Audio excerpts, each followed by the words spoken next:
Everybody always has different opinions about the guest sheet and the meet and greet. I think it's pretty solid that if you have a good, solid meet and greet, maybe one or two, three lines like "Welcome to ABC Toyota. My name is Don, and you are. And are you here to see anybody in particular? How may I be of service to you?" Those kind of things usually go pretty well. But one thing is, when people sit down with the guest sheet, is they forget the actual point of the guest sheet. The point of the guest sheet is that is your way to sell that particular person a car, and your communication, which we call the wants, needs, and budget, are what you have to find out. But one of the things that I like to throw in there is called a 60-second commercial. Basically, the Cliff Notes. After you sit down with somebody, you get a guest sheet, and you sit down with them, and you get their name, their address, that kind of stuff, and you want to get the vehicle. One of the first things I say is, hey, how familiar are you with, let's just say, the Toyota Sequoia?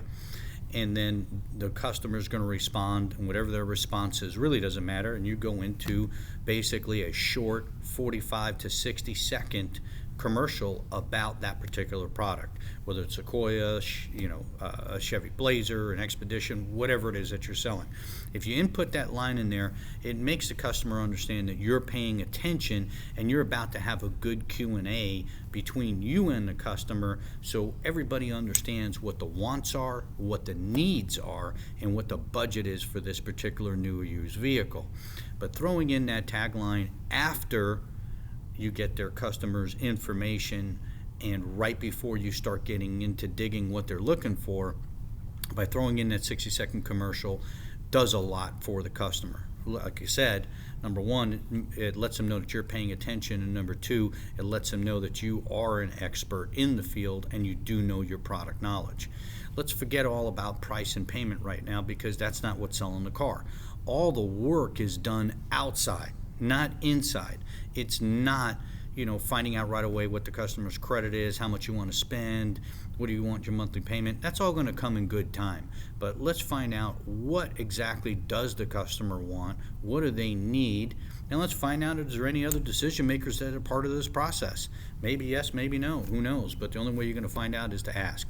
But one of the most important things is plugging in that 60-second commercial, and in there you want to make sure that you have the warranty on the vehicle, the complete warranty, also what the safety rating is of that car, and also the gas mileage, plus three particular features that stand out to you about that product that you want to portray to the customer, stuff that you're experts on. You don't want to mention stuff that you know nothing about, like if you don't know how the transmission's built and how it all works, why mention it? Because you don't know it anyway. Forget it. Just move on. But if you do know certain things about the features and particular benefits about that car, that's what you want to bring up and that's what you want to plug in. So don't forget, the guest sheet is the absolute most important piece of paper that you have in your entire car deal, and all the work is done outside, doing your vehicle presentation. That's where you win the fight. Good luck and happy selling.